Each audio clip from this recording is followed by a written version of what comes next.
Hello and welcome to my video. I received this very large box from Hansshow today. Let's open it up and see what's inside.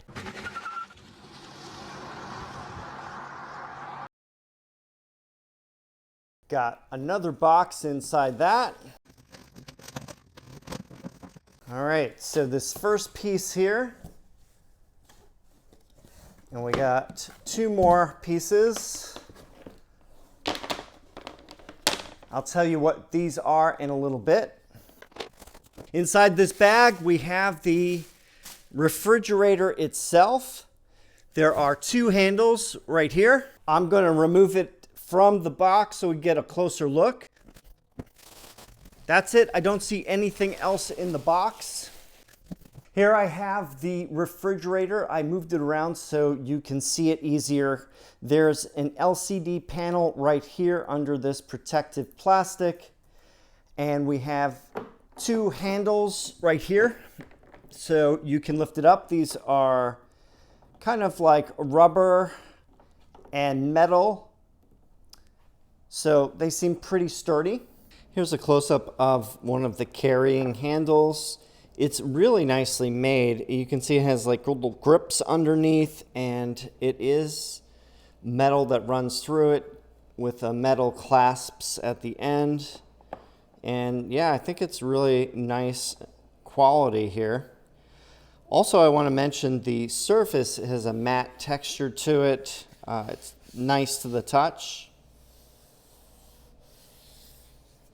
The exterior of this unit is made from polypropylene and polyurethane, and the foam layer is made of high-density polyester foam. Let me give you some dimensions for this. It is 26.4 inches across, 17.4 inches in this direction, and 10.3 inches deep. It has a hard plastic exterior. And on the top here is a access door. You just pull on this handle here and you can open it up. You can see it's fairly thick. There is insulation here. We have a little product label right there. And for the inside, we have dimensions of 14.2 inches across, 12.5 inches this direction, and 7.1 inches deep. The cooling area here, and it is 20 liters. I have a bag in here, and this contains a number of different items. Let's look at them more closely. All right, so we have a little sheet here that tells you about the partitions. That's the plastic pieces that I removed that were on top. So I'll demonstrate that in a little bit. And then we have the Coolbox manual for Model 3.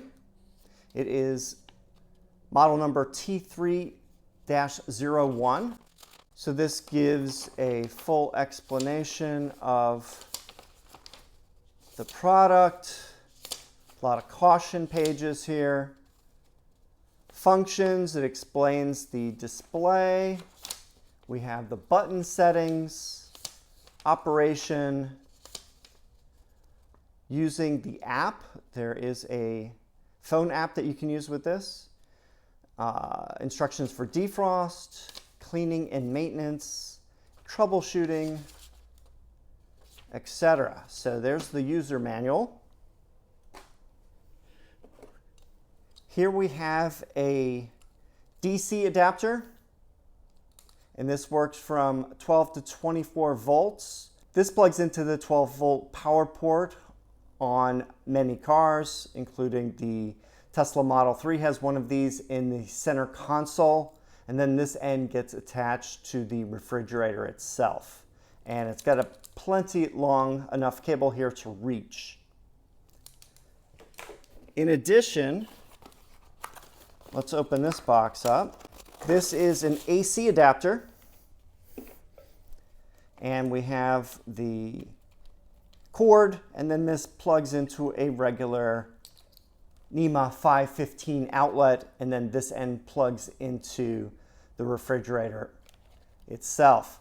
So this is nice. You can use this refrigerator outside the vehicle.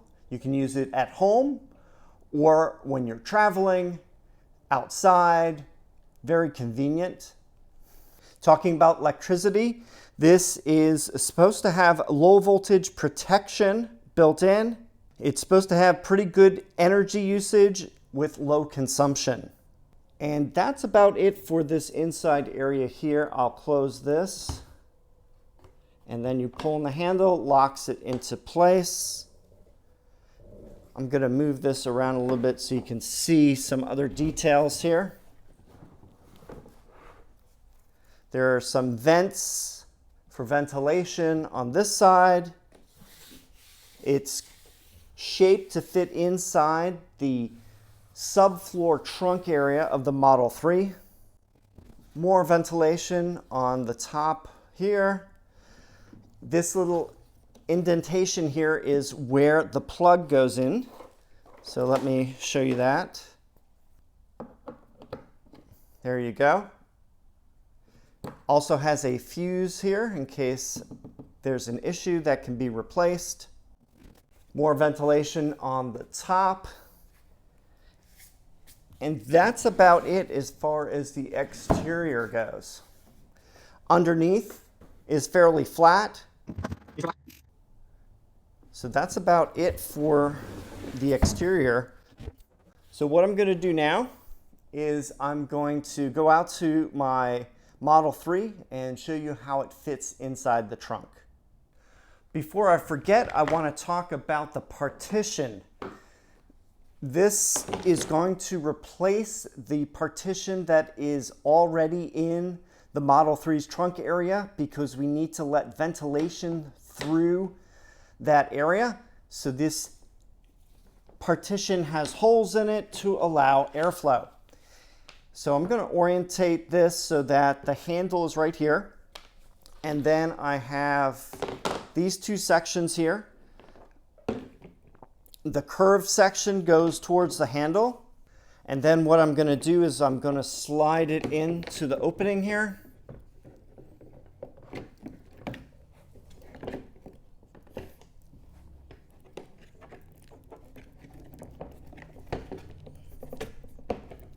And then push it into place.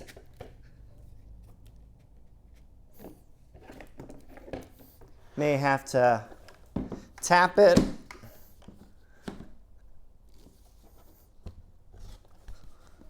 Line up the tabs so that they go into the openings. And then as you can see, it's now fixed in place. Then I just do the same thing for the other side. I slide it on.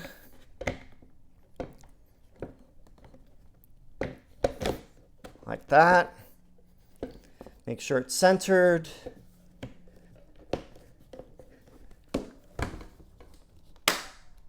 Snap it in place.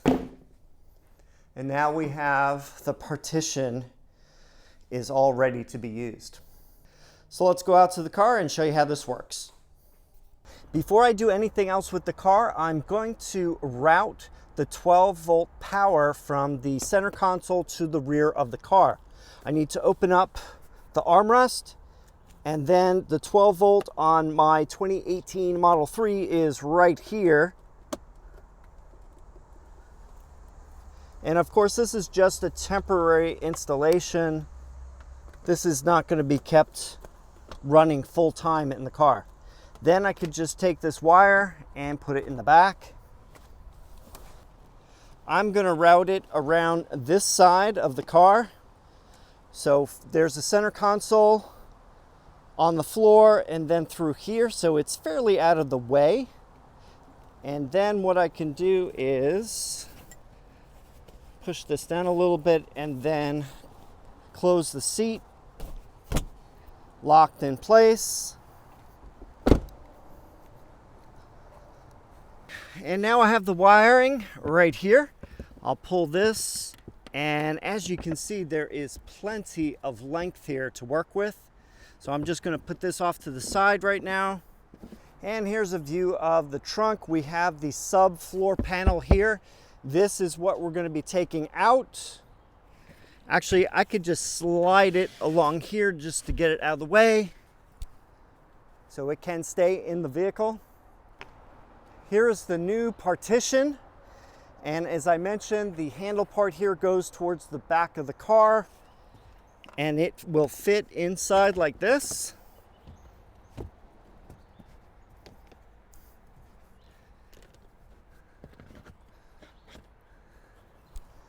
Now, one thing I must say is that there's not a lot of strength to this cover, so I wouldn't be putting anything on here that will block these vents.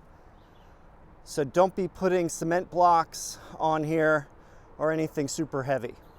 So now I'm just going to move this out of the way so we can get the refrigerator in.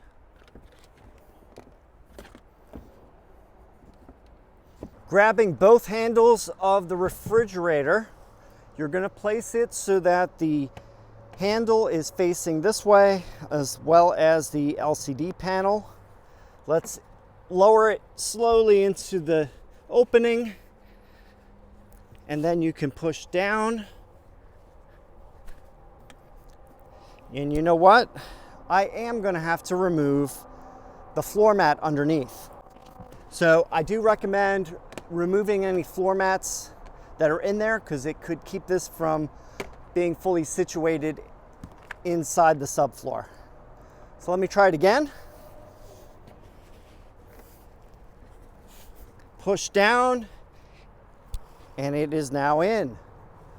Note that the sculpted sides of the refrigerator fits inside perfectly due to the shape. All right, I am going to place the refrigerator right here, and then I need to connect the power to it. So I am going to put the cord in like so.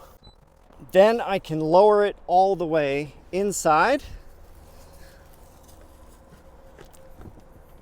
At this point, I can put the partition back into place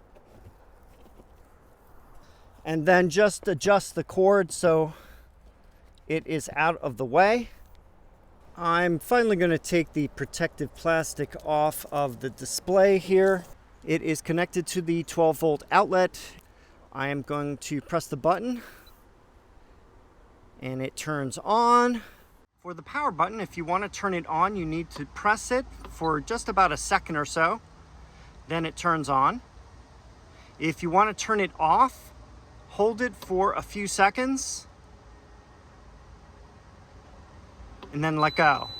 You'll hear a beep.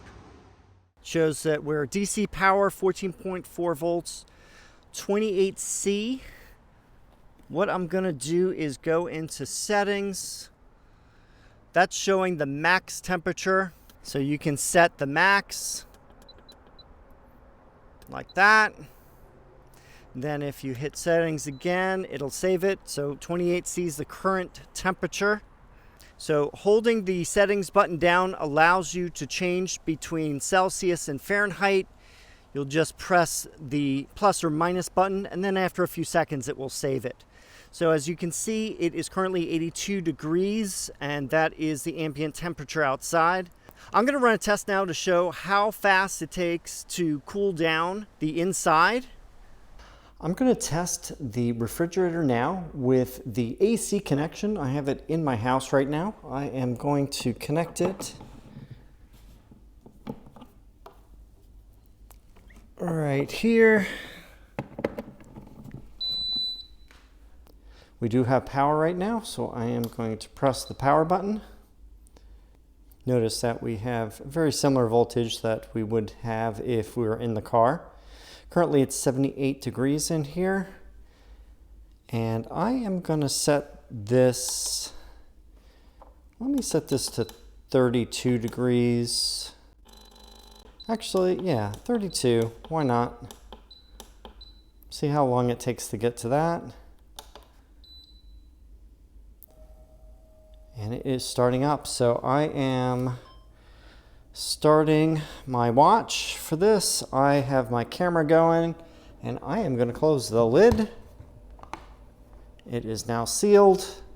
And I'm going to come back and see how long it takes to get down to 32 degrees Fahrenheit. The specs on the refrigerator state that the temperature can drop from 10 degrees Celsius down to negative 22 degrees Celsius in 30 minutes, which is a fairly big change.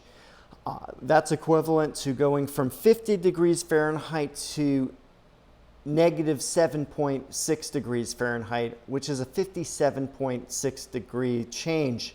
What I saw over 30 minutes is a drop from 77.5 degrees down to 54.5 degrees, which is a drop of 23 degrees, which is not too bad. And it took 73 minutes to go from 77.5 degrees down to 40 degrees Fahrenheit, which is a drop of 37.5. So as you can see from my video here, you can see that it took roughly 73 minutes to get to 40. So the specs are a little overstated, I think, but in any case, the refrigerator still drops fairly quickly. And I would also suggest if you're cooling this down, cool it down empty and have items in maybe your main refrigerator and then transfer them to this when this one gets to the right temperature. When you open up the refrigerator, there is a nice LED light that pretty much lights up the entire area here. Great visibility, especially in the trunk, since that's not usually a great light area either. And since the trunk usually doesn't have a whole lot of light, this is pretty welcome to have. And the age-old question, does the refrigerator light go out when you close the door? Let's test that out now. Now I found that I could get as many as 12 20-ounce water bottles and 3 10-ounce bottles to fit in here. When you're packing stuff in the fridge, you need to make sure that you don't go above this line right here, because that's where the lid is. So as long as you're in the white area, you are good. Anything above that is not going to allow the lid to close. For example, this closes fine. So that's a pretty nice amount of beverages if you're on a trip and you want to have things chilled. Not too shabby. So I've let this refrigerator work over the last day or so, and I've noticed that the temperature reading on the display here is not exactly what's inside. So if I use my thermometer here, I'm just going to switch it and get an ambient reading. I'm getting 72.5, but if I open this up and scan in here, I get a 46. I am getting 33 on the side of the fridge, so it is measuring the temperature of the surface but not of the air. So just letting you know, when I'm taking measurements of items in here, they are in the 40s, roughly about 10 degrees warmer than the wall. And I let this sit overnight. So if you do want a certain temperature inside here, I would recommend setting this 10 degrees lower than what it says. So for example, if you want the inside of this to be about 35 degrees, I would set this to 25. So just something good to know. I think as a user, if you purchase this item, that's a good rule of thumb. All right, that about does it for my review of the Hansshow refrigerator for the Model 3. This is available for Model 3 years 2017 through 2023, and also the Highland version, which has a slightly different subfloor area. So it supports all of the Model 3s, and these are also available for the Model Y. So I think it is a really nice refrigerator. It's custom designed to fit into the subfloor. It gives you great flexibility on trips. If you need to keep items cold, it definitely does so. And if you want to use it on your trip, say on a picnic or in a hotel or any place else you want to grab, you can take this out of the car and place it wherever you want. So I really think that's a great idea. It includes the AC adapter, which I would recommend probably stowing in the little cubby over there so you can take the AC adapter with you. Otherwise, the 12-volt adapter here will charge from the front of the car and keep this running. And that's another thing. If you're driving, this will stay running. And after a while, the 12-volt outlet will turn off. So you don't want to leave this parked for a long time without a live connection for the electricity, or you can just remove it and charge it somewhere else. So if you have any questions or comments, please leave them down below. There is a special right now on Hanshow's website for the July 4th sale that is going on until the 10th. If you use code RANGER, you get 22% off your purchase of this and other items on the Hansshow website. I must say, this is pretty cool. If you want to get one of these, hop on the sale right now. Thanks for watching, and I will see you in the next video.